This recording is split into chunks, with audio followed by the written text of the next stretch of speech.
Sziasztok! Ebben a mai videónkban szeretnénk nektek bemutatni egy főzőeszközt, amit nagy sikerrel szoktunk alkalmazni a programokon. Elég sokunknak van már, és mindannyian nagyon szeretjük. Ez egy nagyon jó főzőeszköz kint a Dudvába, mert gyakorlatilag bármit el lehet benne készíteni, és nem is nagyon lehet elrontani igazán. Ez a főzőeszköz pedig nem más, mint a sütődiszkosz.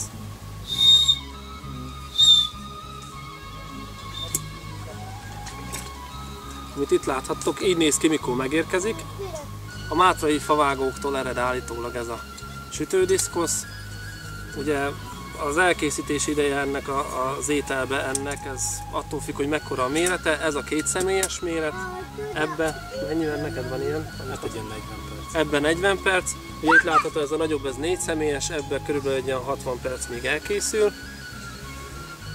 Ugye így jön meg a kovácsmestertől, itt látni, hogy teljesen még fényes vaslemez, mellé kell hozzá recepteket, van egy kis leírás hozzá, amiben benne van, hogy az első felhasználás előtt ugye ezt be kell avatni, ezt a diszkoszt, ami abból áll, hogy be kell tenni a tűzbe, ki kell kenni jó zsiradékkal, és addig kell benne forralni, amíg ilyen kék színűre nem ég tulajdonképpen a diszkosz. Kívül belül, úgyhogy hát első lépésként ezt fogjuk megcsinálni, hogy ezt az új diszkoszt fogjuk beavatni a tűzön. Tüzet úgy szoktuk rakni, általában legalábbis én diszkoszhoz, hogy ássunk egy kis mélyedést, mert így, hogyha megtelik parázsal, akkor ebbe csak jól bele lehet tenni a közepébe, és minden oldalról érni fogja a parázs, így jól át tud benne sülni a sütnivaló. Főzéskor a keresztrakásos tüzet szoktuk alkalmazni, azért, mert így elég nagy mennyiségű és nagyon jó homogén parázs alakul ki, amiben nagyon jól össze tud sülni majd a diszkoszban a cucc. Úgyhogy hát az, amíg leég, az körülbelül egy 15-20 perc, és utána nagyon nagyszerű parázságy lesz, de majd meg fogjátok látni. Az új diszkosznak a beavatása, ugye, mint az elején említettem, kívül-belül ki fogjuk kenni zsírral. A mangalica zsír, hát már most ebből a melegben jól megolvad. Utána beletesszük a parázsba, és addig fogjuk melegíteni rajta, még ilyen szép kékes színűre nem változik, mint a használt diszkoszok.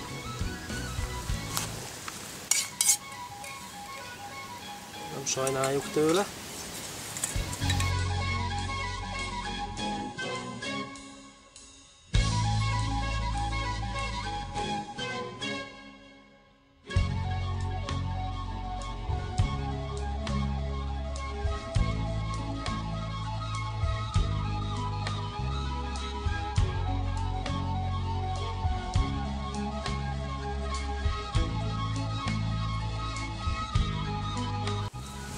Látni, hogy milyen jó parázs lett a keresztrakásos tűzből.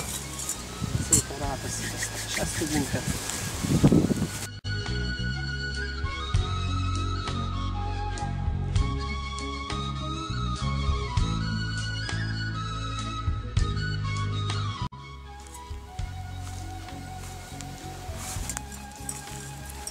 Alakul lassan a dolog, alakul.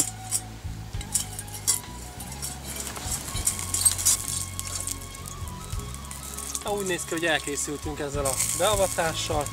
Gyakorlatilag ráégett a zsiradék körbe, a belsejére. Kívül lehet látni, hogy kívül is megkékült ez a vaslemez. Gyakorlatilag innentől kezdve annyi a teendő, hogy ezt a maradék zsírt ki kell belőle önteni, ki kell törölni szárazra, és utána gyakorlatilag lehet már belepakolni a hozzávalókat.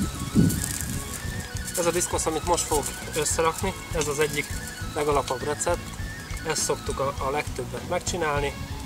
Gyakorlatilag hús kell hozzá, szalonna, krumpli és hagyma, de van lila hagyma, vörös hagyma, egy fokhagyma is. Legelőször is kibéleljük a diszkoszt alufóliával, ez egyébként nem szükséges. Tehát alufólia nélkül is tökéletesen lehet a diszkoszban sütni, viszont hogyha kibéleljük alufóliával, akkor sokkal könnyebb majd sütés után eltakarítani az eszközt. Tehát ugye csak kivesszük az alufóliát és se odaégés, semmi ilyesmi nem lesz benne. A legalsó rétegnek ugye szalonnát szoktunk tenni, annak ahogy kisül a zsírja, akkor az ugye egy jó alapot ad, és nem ég oda benne semmi gyakorlatilag.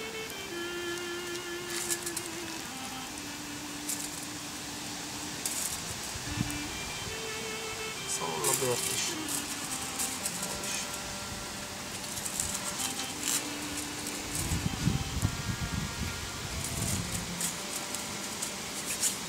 Utána jöhet a krumpli,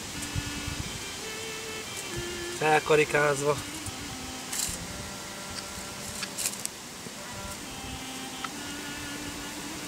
Krumpliban az aljára én egy kicsit többet szoktam tenni, mert az aljára gyűrjük össze az összes lé, ami kisül a húsból, krumpliból, mindenből, és így jól felpuhul a krumpli, nem marad kemény.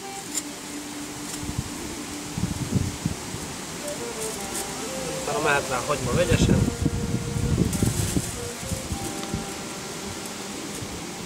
Vegyesen és gazdagon. Aztán utána rakhatjuk a húst. Ez most speciális csirkemell, de gyakorlatilag bármilyen szelepes húst meg lehet benne ilyen módon csinálni.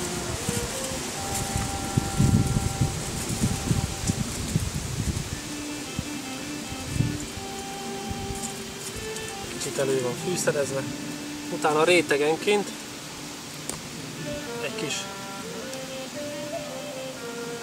ételízesítő, hát ez delikát, utána jöhet rá ugyanúgy a következő réteg. Gyakorlatilag ebből mindenfélét bele lehet tenni, szoktunk bele répát is tenni, azt most nem, mert elfelejtődött, azt nem hoztunk. Gyakorlatilag fantázia kérdése, hogy mit tesz bele az ember. Az a roppant nagy előnye ennek a diszkosznak, hogy ugye ez le van zárva, pláne hogyha alufólia is van benne, nagyon jó be lehet csomagolni, és ahogy a parázson sül vagy párolódik, átjárja ez a fűszeres gőz, és gyakorlatilag a hozzávalók egyesülnek a gőzbe.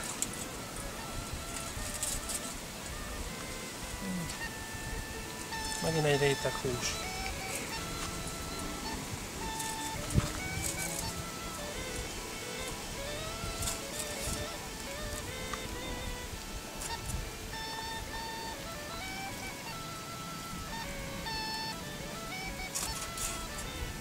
Jött a következő réteg krumpli.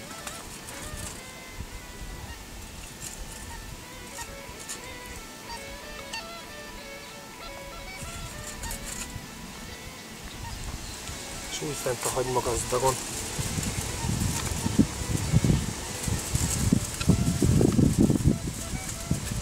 Mi a tetejére tehetjük a maradék szalonnát. Ez a szalonnás zsír, hogyha átjárja fentről lefelé, akkor így lesz egy igaz. Így alufóliát vissza ráhajtjuk.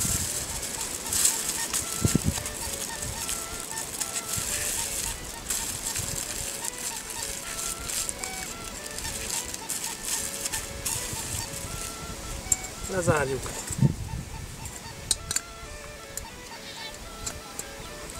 És így mehet a tűzbe. Ezt az elkészült összerakott diszkoszt ide betesszük a parázs közepére, kicsit oldalról rákotoljuk a parazsat,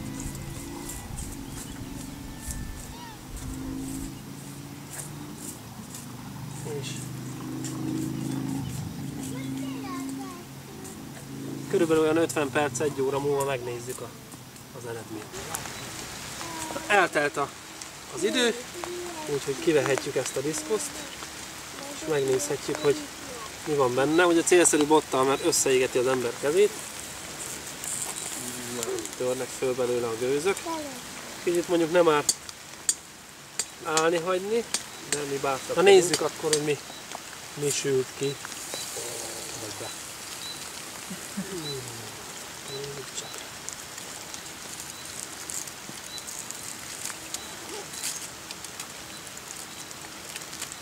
Hát látható, hogy tök jól átpárolódott minden benne. Meg lehet nézni a csirkemell is milyen szépen illat. Akkor jó étvágyat kívánok! A következő általam nagyon kedvelt ételkészítési mód ebbe a diszkoszba. Mint láthatjátok, ketté van nyitva itt a parázságyon, és úgy használjuk, mint egy egyszerű tárcsát, mint hogyha vaslapon sütnénk. Tehát fogjuk a szeletes húst, ami lehet, mondom, bármi, ez most jelenleg csirke, de ugyanúgy lehet sertés. Tettem bele egy kis zsírt, rádobjuk, szépen elkezdjük sütögetni a diszkosz szélén. A másik felébe pedig, ugye mivel ott több zsírt tettem abba, ott pedig a köretnek való például krumplit lehet nagyszerűen sütni zsíron.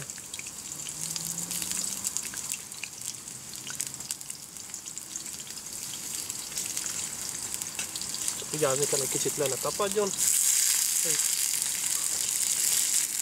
Láthatjátok, milyen szépen sül át benne a hús, közben ugye sül a krumpli is itt magának. Hát a hús az tényleg szinte pillanatok alatt át sül ebbe a jó forró. Ugyanúgy parázságyon van ez a... Ennél a diszkosznál amúgy is fontos, hogy parázságyon csináljuk, mert a tűzön odakad. A következő dolog, amit el tudunk készíteni ebben a diszkoszban, ez egy reggeli lepény, amit bannoknak is hívnak. Nagyon egyszerű, liszt kell hozzá, sütőpor, és mi most a cukros változatot fogjuk csinálni, ami egy édes tésztás. Beleöntjük a kis tálkánkba a lisztet.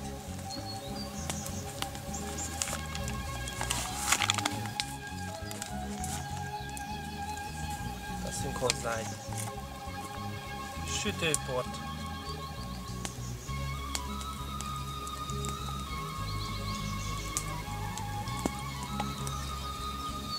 Sütőport még így elkeverjük szárazon a vízbe, így még elég jól össze lehet.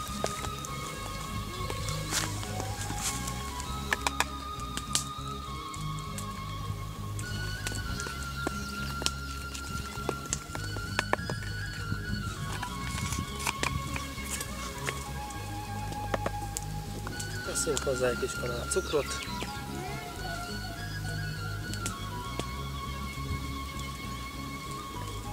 Összekeverjük. És annyi vizet kell hozzáadni, hogy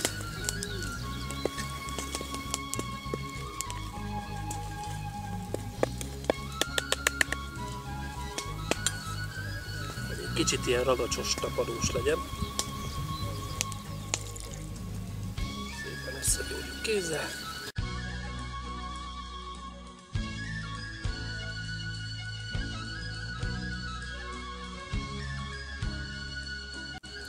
Lehet még tenni főleg ehhez a cukroshoz ízlés szerint mindenféle aszalt gyümölcsöt, mazsolát, aszalt szilvát, egyebeket.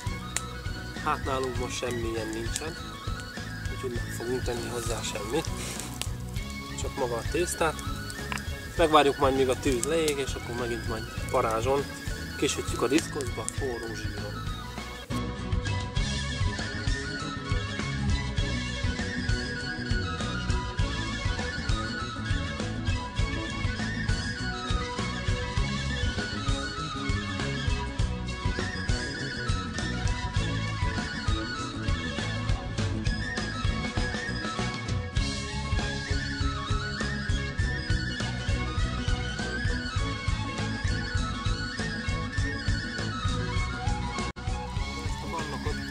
Zsírban kell kisütni, ezért egy kis mangalica szalonnából nyerünk egy kis zsírt.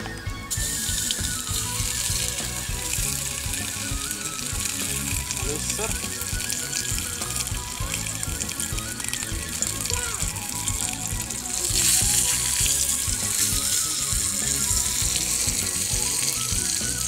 És aztán ebből a szalonnából, ugye a sült szalonna, ami visszamarad, vagy tulajdonképpen tepertő, azt vissza tudjuk tenni a bannoknak a tésztájába, és akkor tepertős bannokot is lehet készíteni.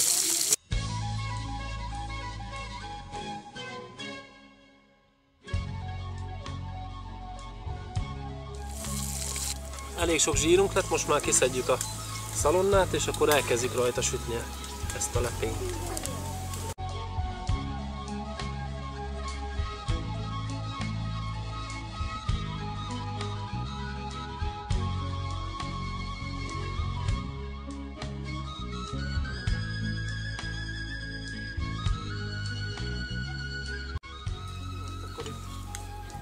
Jó forró már a zsír, szépen ilyen kis lepénykéket csinálunk.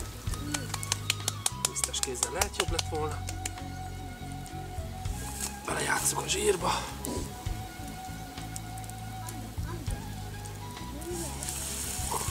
És már sül is.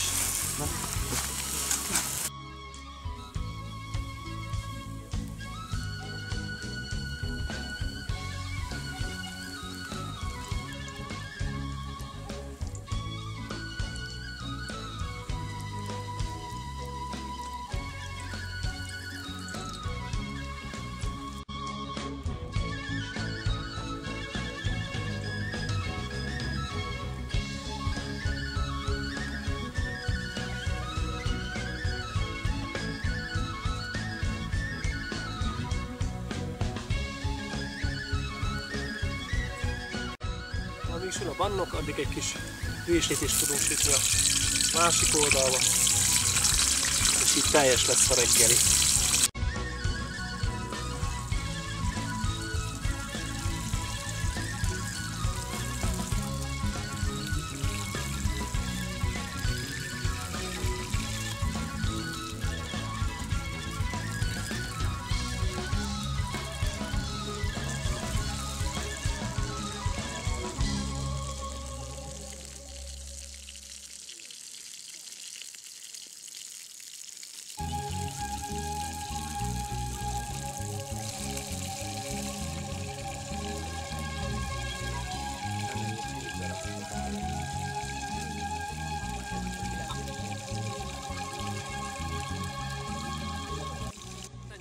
Ez a kis videó.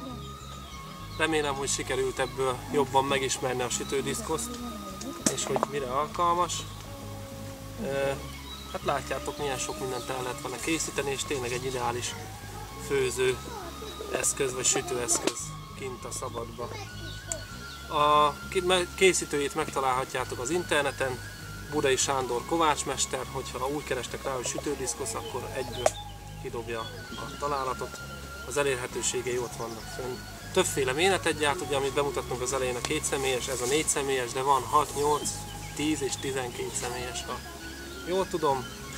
Szerintem megéri a beruházást. Annyi van, hogy használat után célszerű minél hamarabb eltakarítani, jól kisikálni, és zsíradékkal ki kell kenni, hogy ne rozsdásodjon, mert rozsdásodásra hajlamos, viszont hogyha ezt az ápolást, ami a használat után körülbelül 5 perces munka, ha elvégzi az ember, akkor egy örökös és egy nagyon jó sütőeszközt kap ezért cserébe.